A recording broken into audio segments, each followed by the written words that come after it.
Good afternoon, and welcome to the Protect Our Province BC briefing for Thursday, January the 20th, 2022, Living with COVID, Who Pays the Price?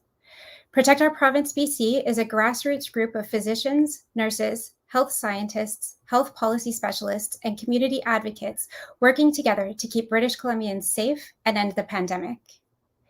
We begin by recognizing that we are broadcasting from the ancestral, unceded, and stolen lands of the close to 200 Indigenous nations in what we now call British Columbia.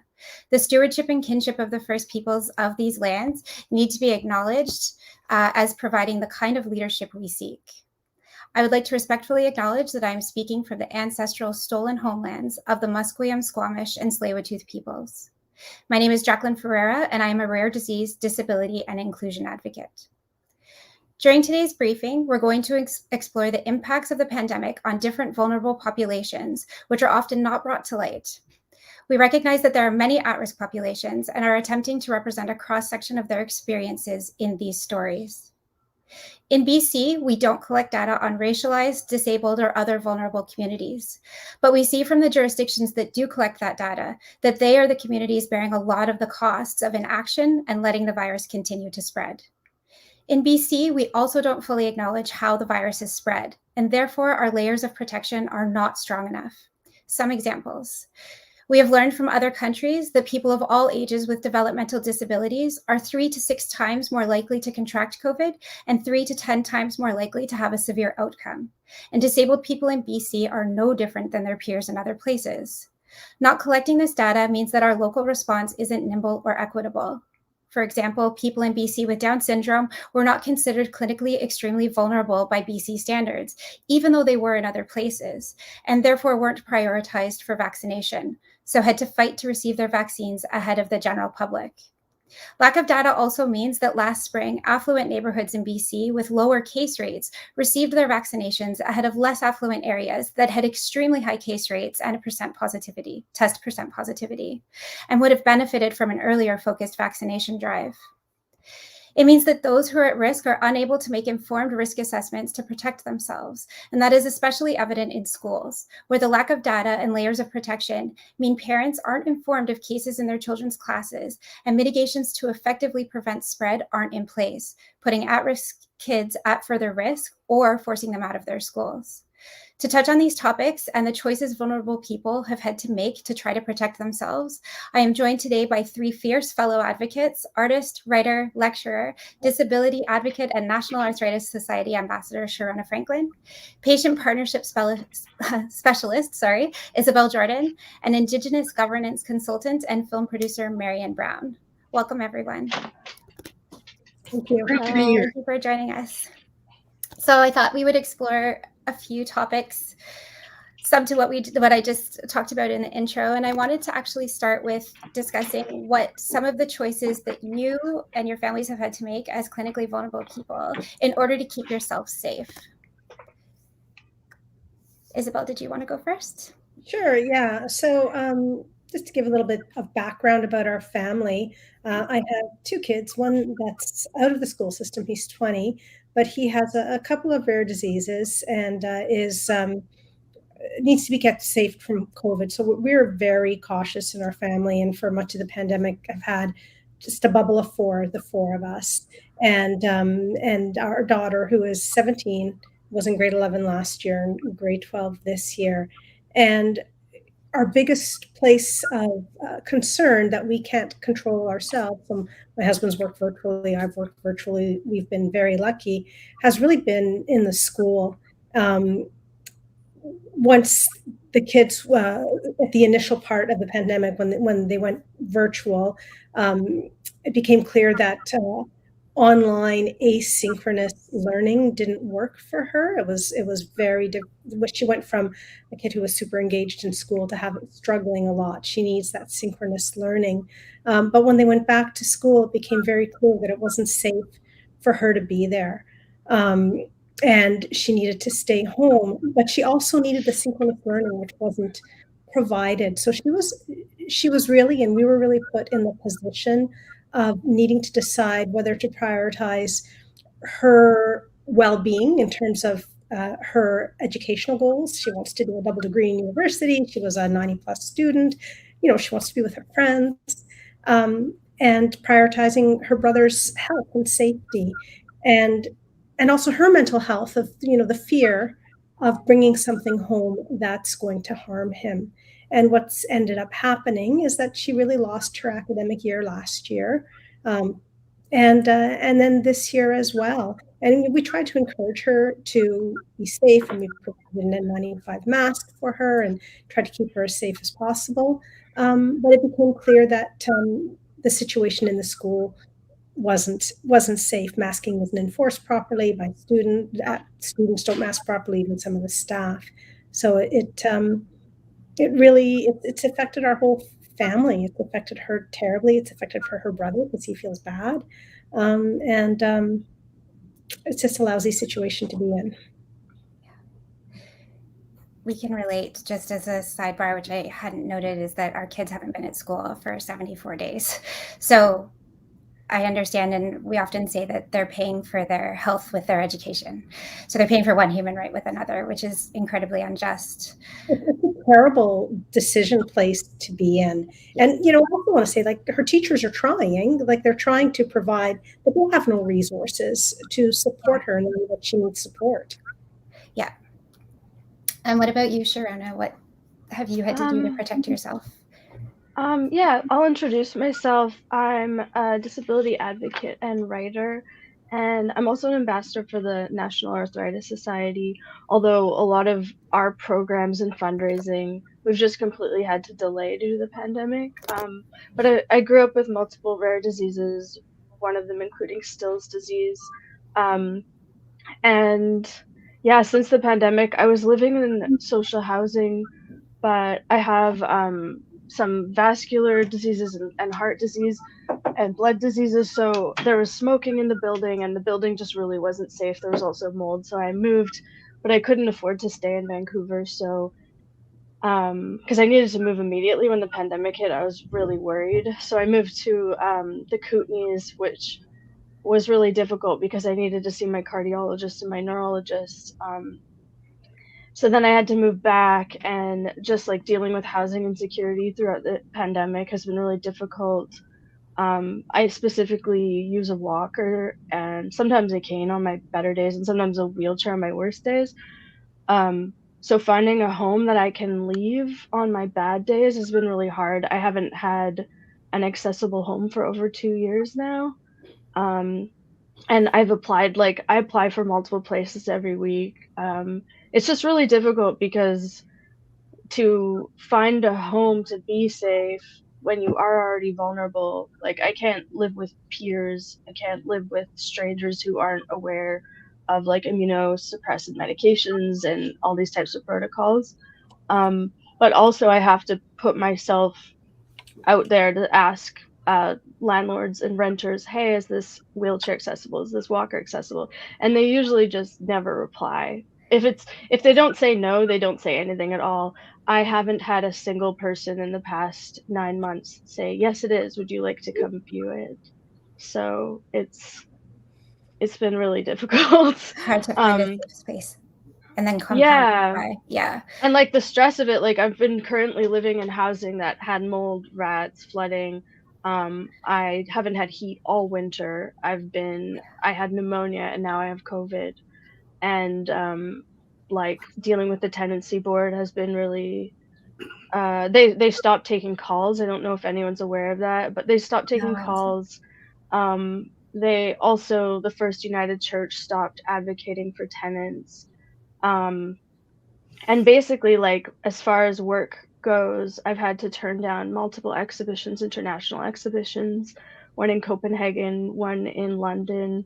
I've had to postpone multiple jobs. Like, I had a job offering with Apple and some really big jobs that I couldn't do. And currently, right now, I'm working on an exhibition with MIT in Cambridge, Massachusetts.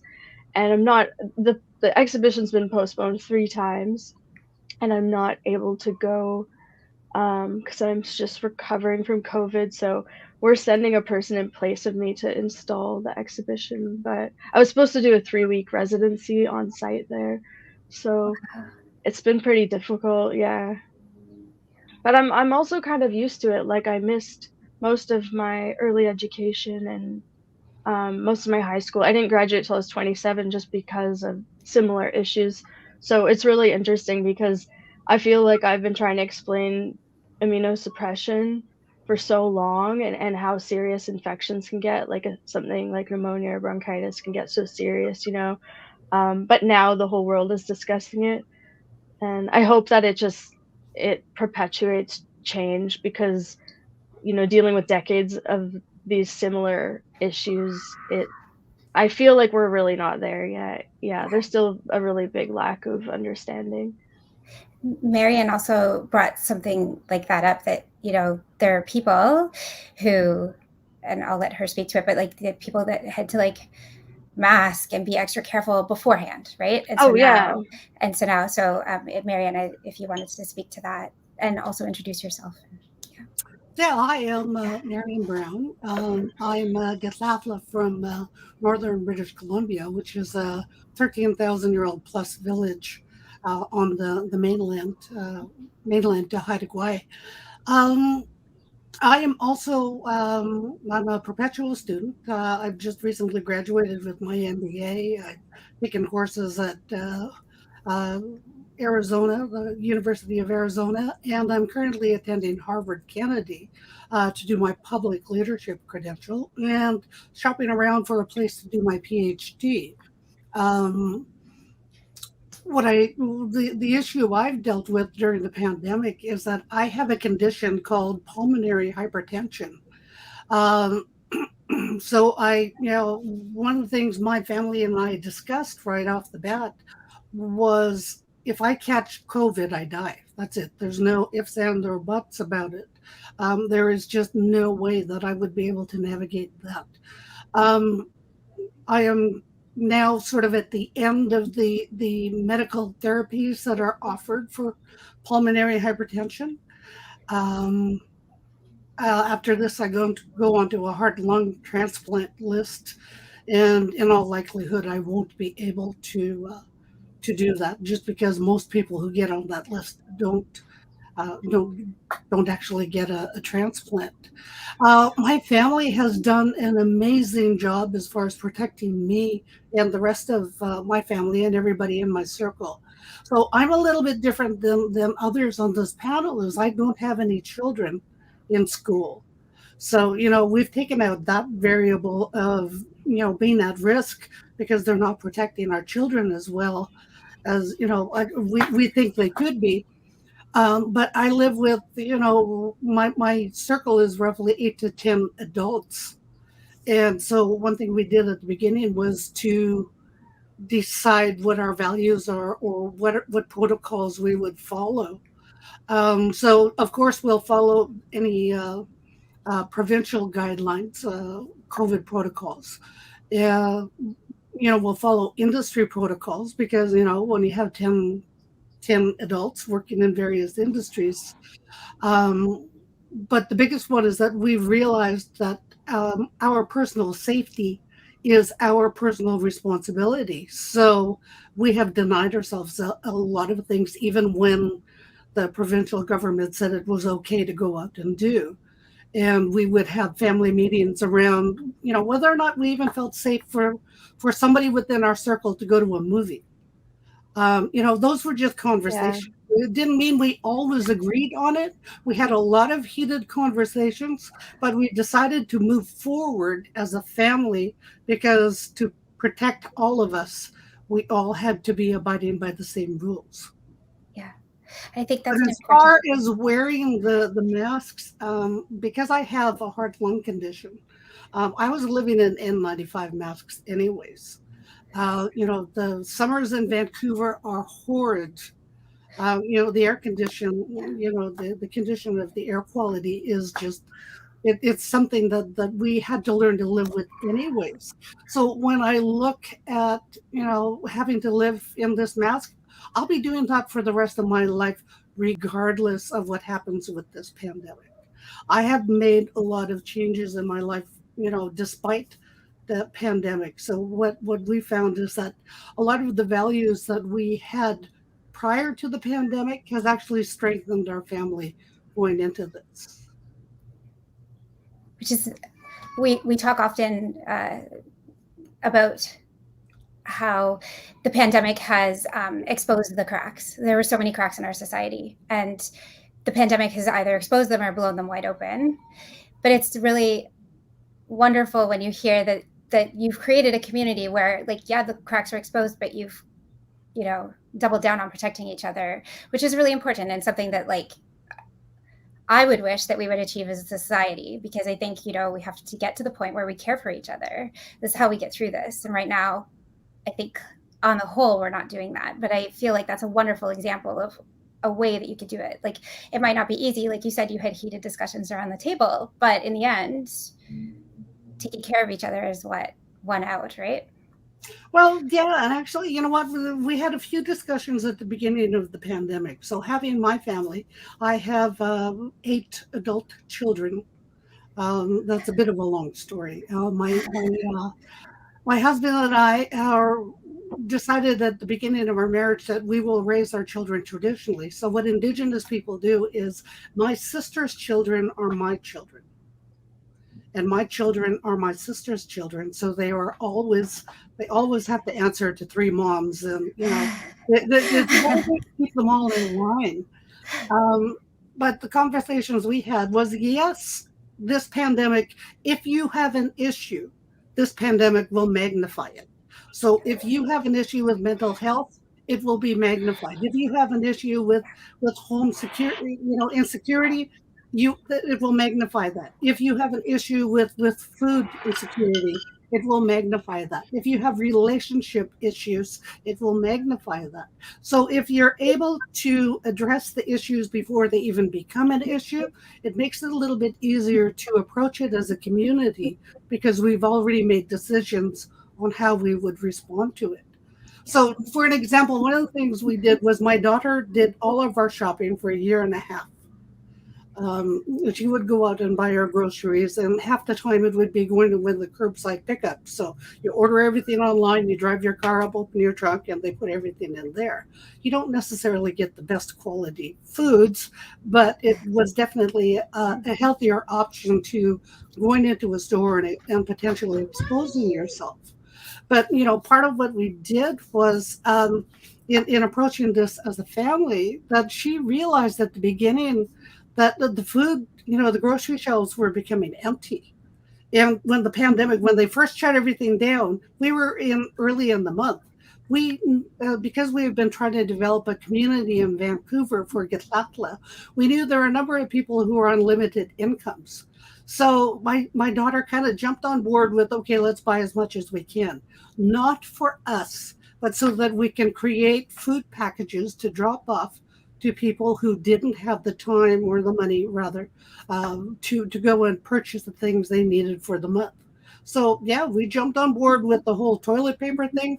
God knows why it was toilet paper, but you know, we bought enough so that we can share with people in our community. And I think that's how we have fared so well through this pandemic, is that we built that sense of community even prior to a pandemic. We need to, my like I said, my wish would be that we could expand that, like to build, like, through these stories, to help the greater population, like the general population, understand that it is an achievable goal and we are all in it together.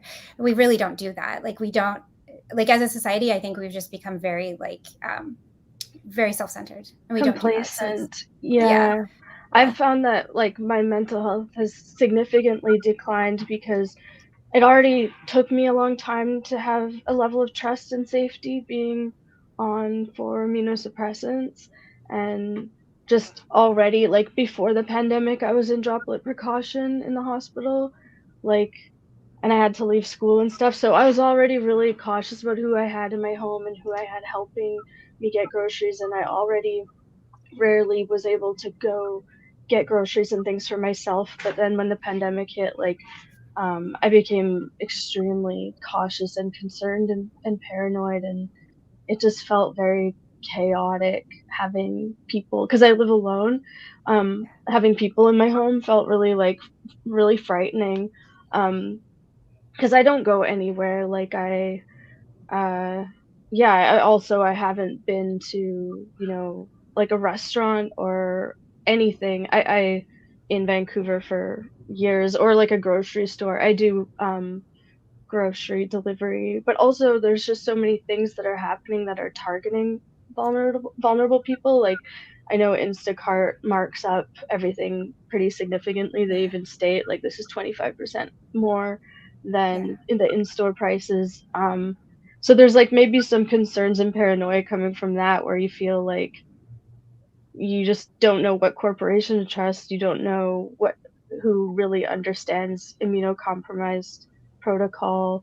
And then also there's just so much different information being given to us about rare diseases in the Yeah. media and our vulnerability. And there's such a lack of information that I think like the biggest fear for me was just the lack of information. Um, and for me specifically, like with Still's disease, it's very similar to COVID. So I get fevers every day, just regularly, and there's a lot of research coming out now. Most people don't even know what Still's disease is. But then there were all these articles on Still's disease medications being used to treat COVID. So I was taking all these medications, and they're being used to treat COVID or research to treat COVID, even if it's ineffective. But still, no research being developed on, well, what happens if a person with Still's disease who takes these medications gets COVID? Because COVID causes cytokine storms, and macrophage activation syndrome is related to cytokine storms. And Still's disease, it causes cytokine storms, and the main cause of death from Still's disease is cytokine storms, which is something that was never discussed in the media prior to COVID. So also Yeah. it's been kind of strange, because I'm like, oh my God, all these things I've been thinking about for decades are being discussed by the masses, but they're still ignoring the vulnerable communities, and like also like racialized communities who can't get diagnoses and don't feel safe in clinics and hospitals because they aren't safe for, and also for youth in care, and um like people facing houselessness and stuff, who don't feel safe in the medical system. I think for me growing up, I didn't feel very safe in the medical system, although I was treated like relatively well, generally speaking. But yeah, I think for me, it's caused a lot of like paranoia and concern about these types of things that I have been harder to battle because I can't get out of my house to Yeah. socialize. Yeah. And I think to sort of add on to that is also the idea that because we're running the system so full out, right? Like our system is overwhelmed. So the other issue is that anyone that has a pre-existing condition, if they need care, they're not going to be able to access it either, right? Like there's that side of So things as many of well, my where it's like, treatments were just put yeah, off. And so many of yeah, the diagnostic treatments that I was in and testing, like they were just put off indefinitely. There's yeah, also that fear of that it's an added layer of fear of seeking treatment or going to treatment. I know my son and I were both going to start treatment for mast cell activation disorder, and um, and then COVID hit, and we haven't been back because it seems like Yeah.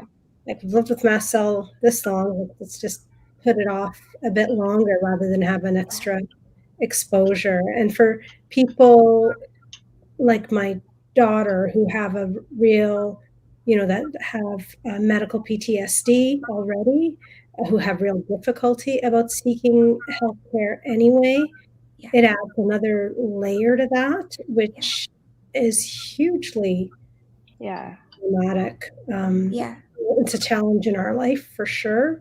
Yeah. Mm. That's something I feel like yeah, we so rarely get to discuss medical PTSD, because we're like fighting for our lives, fighting for just like, how do we get groceries? How do we get our pharmaceuticals to our home? How do we get basic care? And all of the like emotional and psychosocial aspects come after often. And I think that's part of where preventative care really falls short in our province, because the psychosocial aspects, if they're preventing us from getting care, then they're preventing us from not only immediate treatment but preventative care too. And I know with like childhood illness, there's so much medical trauma because there's no consent. For me, like being in the social system growing up, I was my own guardian. I had social workers, and they didn't come to my appointments, and there was no medical consent. Okay, that's a whole other topic. I could go on forever. And Yeah, yeah, that makes me think of something that I've talked about with my kids that makes them really upset, makes me really upset, is this narrative that's being pushed by people in power that kids have to be in school for their mental health. Like, this is why we're opening schools. And it's such a biased interpretation and using like kids' trauma for their means. Like, if they actually are concerned about kids' mental health, why don't we have enough mental health funded mental health supports for kids and for their parents and for families and for and adults? disability specific mental health supports too. Say you're concerned about kids' mental health and then not actually have the supports in place. Like, that just makes me angry. And don't say that kids are having all these mental health problems because they're out of school. That doesn't track. Like, are we asking the question? Are they asking the question? Are you perhaps having mental health issues because, I don't know, you're living in a pandemic and we're going to give people vulnerable close to you an illness that can cause death and long COVID? They're not even asking that question. You know, are you having mental health concerns because you're living in a pandemic and a climate crisis as well? Like, they're not even asking the question because they don't want to know the answer. And that's using our kids' trauma to make a decision to keep the economy going. And they just don't want to fund how to open school safely. I need school to be in person because, like I said, my daughter does not learn well if it's not synchronous. And the only thing that's keeping that from happening is not funding it. It's the only thing. It's money. That's it. Yeah. And also, like, what have they done for students like myself who are kids who didn't go to school for months on end? They didn't do anything extra for my mental health then, and I was a more isolated case, right? It would have been easier to help youth who were only not attending school because of their illness compared to the amount of youth who aren't attending school because of the pandemic. So they weren't trying to get me in an accessible school situation. And I wasn't able to graduate till I was 27 because I had to go back to school so many times, high school.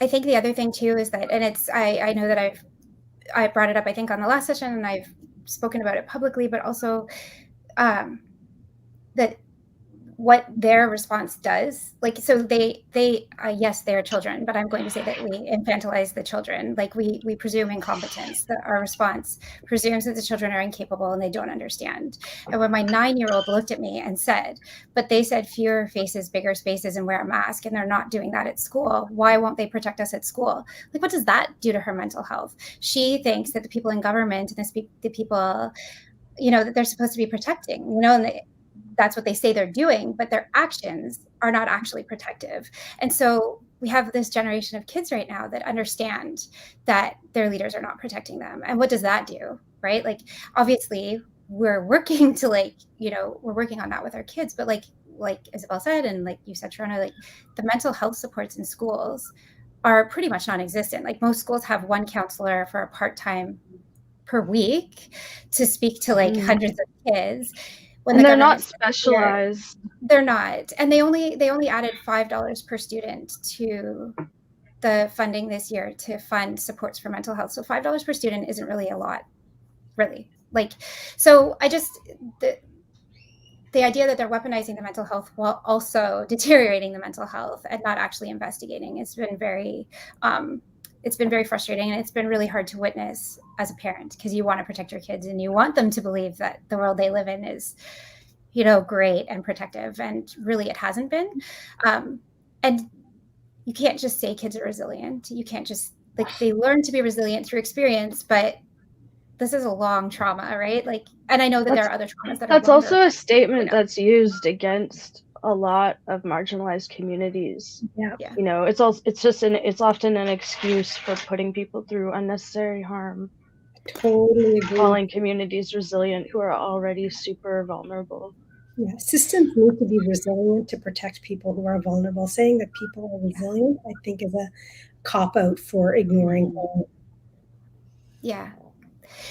Sorry, If Jack, I just wanted to say something that you said about Yeah. your 9-year-old. My kids are experiencing the same thing, and I've got the same feeling where, you know, as disabled and just as disabled kids, as disabled youth, they already know that the people in power um, don't recognize that their lives and their experience matter. And Yeah. the heartbreaking thing to observe in a 17-year-old, I mean, it's fine for me to feel that way or for me to understand that. I'm 52 and I'm cynical, right? But you know, you want your 17-year-old and your 20-year-old to be like, yeah, we can make the change, you know, Yeah. Yeah. for them to know, yeah, those people don't actually care, to make school accessible to me or to even though my teachers have my best efforts in mind, they're not given the resources to help me either. And like, Yeah. that's And difficult. yeah. And I think this is an important thing. And it goes back to the fact that like this is more exposing the cracks. But like we were already advocating in the system for inclusion at the school. Our children were already excluded from school or weren't provided support. So, you know, so this is just added another layer on top of that. So they already saw the battles that we were going through on that front. And now they also see that they're not also like valued from a health perspective, like keep them safe and like, you know, let them go to school and learn. And I think a lot of people don't really realize that. I think a lot of people don't. And that's partly the way just we are, but like people don't think outside of that because maybe their experience was pretty straightforward, but actually there's this whole section of society that's been deliberately marginalized and continues to be marginalized, and like they're getting a little bit of a glimpse of it because they're now experiencing some hardship. But once COVID is over, whenever that is, we go back to the original fights, right? Like it's not over. The inclusion's not just going to happen. Mental health support's not just going to happen. You know, healthcare is not going to be like, his healthcare is already stretched thin. You know, like all of those things are still going to be a battle after the fact, right? If for each of you, sorry, go ahead. Oh, I wanted to add what you were saying about how you were already working on these disability inclusion programs at your school because, you know, since like a lot of us, I'm sure all of us have always been working on our advocacy before the pandemic, or not always, but, you know, we had our own like goals with our advocacy, and the pandemic has doubled that or tripled, or, you know, it's made it much more complicated. But like you said, like we're going to have to continue doing what we're doing on top of recovering from the pandemic. And I really just hope that some of the changes stay, I guess. Yeah. Or I don't really know. Like I also don't know how the educational system is now because I wasn't in, you know, elementary school and stuff since the 90s, but back then there was like a lot of disability segregation in the classrooms.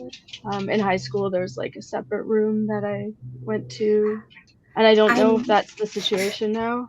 They say that it's more inclusive, but there's still a lot of exclusion that goes on. There's still like there's exclusion in different ways too, like in that children don't just receive the supports that they need, right? Like, but they do have, in some cases, there are children who are physically excluded from the classroom as well. So we have a lot of work to do on that front. I was wondering if we could, it's kind of a segue, but not really, because it's kind of pertinent to what we were just discussing. But for each of you, if there was sort of one thing that you would want the community at large, like one thing to know if they could walk in your shoes, what your experience has been like, or one thing that you wish that they could learn from this, or, you know, help with advocacy. So who would like to go first? Marianne, did you want to go first? Yeah, I guess I can just go back to sort of building the sense of community. And building that sense of community comes with responsibility to yourself, but responsibility to your community that allows you to see, you know, where the vulnerable need help and be willing to step up. But it also means knowing when to ask for help. And so, I think many of the things that my family has worked on, as far as, prior to the pandemic, I think has functioned well for us. That, we understand what our values are, we understand what's important. And, stuff and money, is important to a degree, but it's not the be all and end all to what we want. What we want is to be able to build our sense of community. And as an Indigenous person, you know what? This isn't new to us. We have lived in trauma for many, many generations. So that's one of the things I explained to my children is that, what? This is our wheelhouse. We know how to function here. We understand, oh, you need a card to get into a building? Yep, I got one. It's called an Indian status card. We've had all of these issues. We've had issues where people in hospitals didn't even see us as human beings. So, yeah, I get it. It's hard. But we also know how to deal with this. As far as resiliency being a bad thing, I don't think that is. I think what we use it as is something that we have been developing for years. Indigenous people in Canada have never been given a fair shake in school, in jobs, in hospitals, in society. So, this is our wheelhouse. That my kids understood that we were going to do well in this and we are going to thrive in this. And you know what? When the pandemic hit, there's a gift in everything. That's what I explained to Jacqueline earlier, is that in my family, you look for the gift in everything. So the gift in the pandemic was I was allowed to go to school. I went to 3 different universities because I was allowed to do it online, because there was no way I could have gone to the States to study at Harvard Kennedy or the University of Arizona, but I was allowed to do it online. So I really appreciate the opportunities that I've been given. I know it's a struggle. I know it's been difficult. But, it's the same thing I told my kids every day is look for something that brings you joy. And, it's been working on our mental health right from the beginning. Rona or Isabel, would either of you like to go next? I can wait. Thank you, Marion. Yeah. It's really positive to hear that. And yeah, your commitment really shows to your I feel like work. Yeah. the finding joy in every day, like that we discussed it earlier, but that idea of like controlling what you can control, controlling what you can, and then and finding joy in that. Yeah. And letting go of what you can't control. Yeah. That's a tough one for me. Yeah. Because if it wasn't for that, I think I would have lost it a long time ago. Like there's so many small moments of joy that I can find every day that really, it's a good thing that small things really amuse me, and seeing the drops of water on a bare tree branch just makes my heart happy, and seeing the moon makes me happy, and that's finding those things, still taking happiness in those things. Listening to my kids at 20 and 17 still enjoy each other's company. That's a big joy. It's a little joy, right? Yeah. I was just gonna say, like, listening, because my kids are the ages, they're now 11, 8, and 4.5, and they're kind of at the ages where the 11-year-old would want to be by herself or whatever, reading and hanging out with her friends or whatever. But listening to them play has been pretty magical. Like they're spending more time together than they would have prior. So just listening to that has been really cool, and knowing that those relationships down the road will be so important for them, right? Like what they've gone through together, and then knowing that they'll be each other's core going forward, to me is very special. So definitely agree on that. Yeah. It's a big question that you ask about what I want people to know. And it's something that I hear a lot of other people say, is that, we're not all experiencing the same thing. And for some of us, this experience of a pandemic is harder. For some people, it brings up old traumas, or it reduces access to health care or school. For some people, it feels like we'll never leave. For some people, it means that cherished friendships have ended. Yeah. Because of finding out, you know, a basic misalignment on whose lives have priority. And that's really hard. And that's just really, really hard. And I just think it's important to take a minute and listen to other people's experiences and the experiences of people who are different from us, who are hurting, and see if there's some wisdom in that, and whether we can help take some of that burden off of them and help advocate for them instead of leaving communities like the chronically ill, the rare disease community, racialized community, to have to do all that lifting themselves, and ask how we can be helpful. Like I know, as somebody in the chronically ill community and advocating for school inclusion, it sometimes feels like nobody who isn't part of our community is doing any of the advocating for us. Like we're I really. fully agree with that. So I It's think. like I often find. Sorry, I don't mean to interrupt. I go on. I was just going to say, if everybody could just take a moment and think about how if for them this doesn't feel like a fearful and scary thing, there might be a reason that it really is for other people. It's not anxiety. No, it's not anxiety.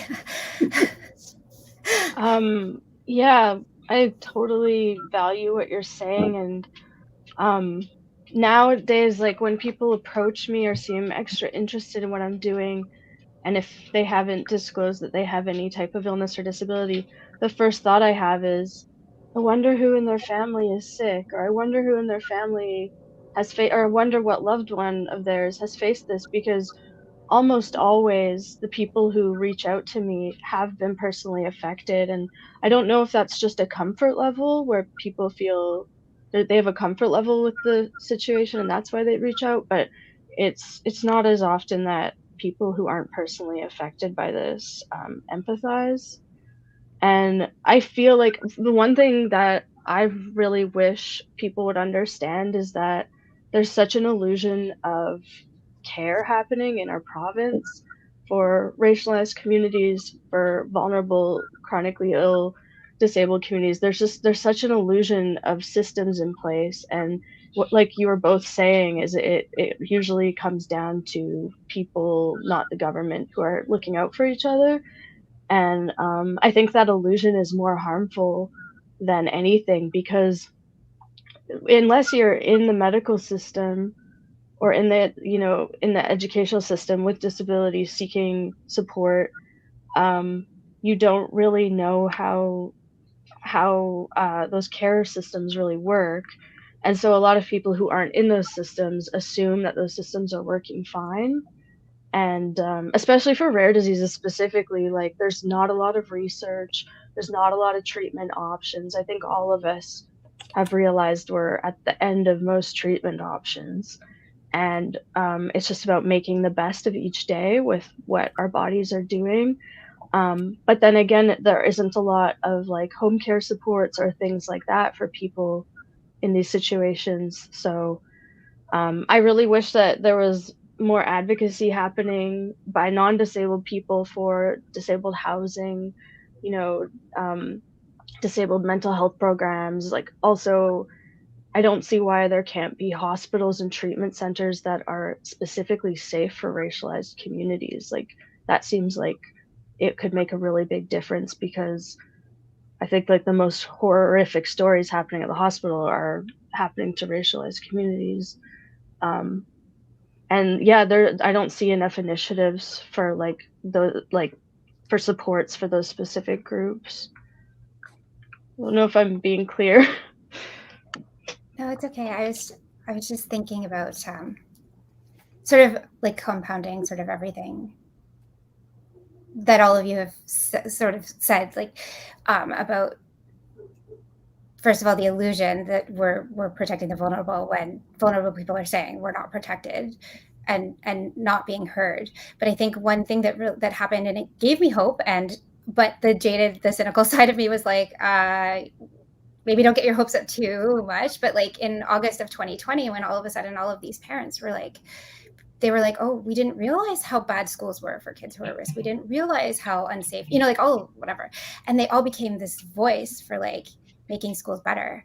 And I was like, I reached out to some of them and I was like, because after this, we still have to continue the advocacy, right? And I had all this hope that like that would continue. And I've noticed this year, a lot of them have just fallen off because either their kids are vaccinated or maybe their kids go to a school that's safe or they had online options or whatever. But there's been a quieting down of that advocacy. And so I would wish that those people who are vocal would do like what Isabel said and reach out to the vulnerable communities around them, the vulnerable people in their schools or whatever, in their whatever community that they're in, and like learn and listen and yeah, like support. Because I think that something you touched on earlier, Sharona, was about like how like we're already in the systems and we're already fighting, and so the added fight, like the added needed to advocate, to reach out to people, to like speak to your MLA, to speak to the superintendent of schools, whatever. All of that is a lot of extra work, and we're already working really hard just to like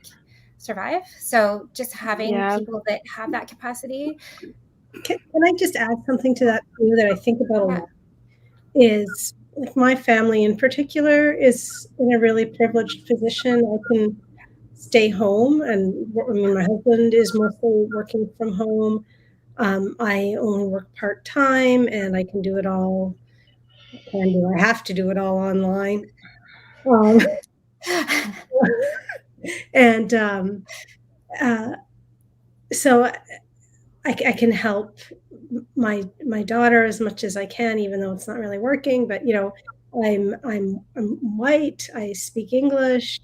I'm fairly educated, and so I can really advocate for her, and we can keep our son safe and me safe and her safe, because she's somewhat vulnerable too.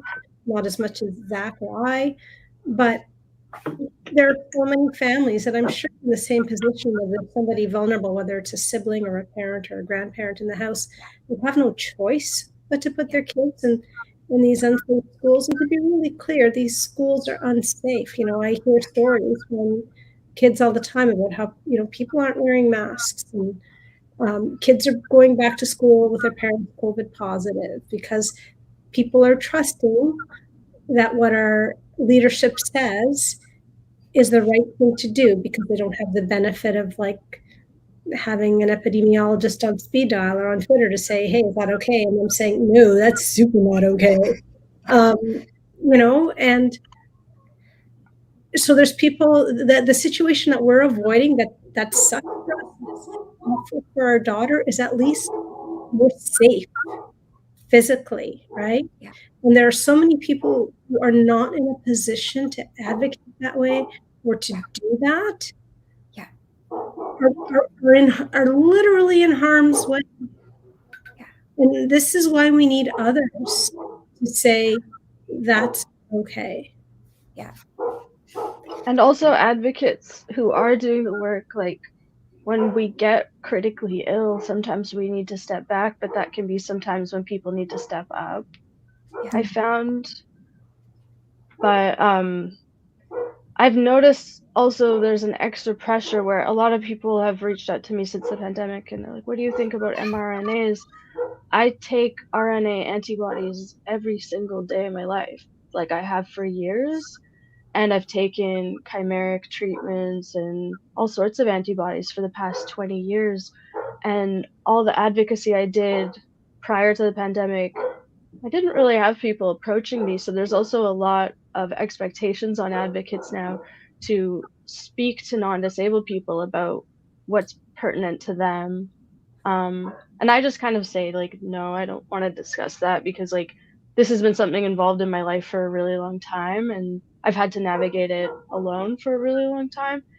And I think that kind of like shows the self-involvement from the non-disabled community of at what level are they willing to engage with our vulnerabilities, because it seems to go back to things that they might be vulnerable to, not necessarily things that we're vulnerable to on a daily basis, like the antibodies that I already take.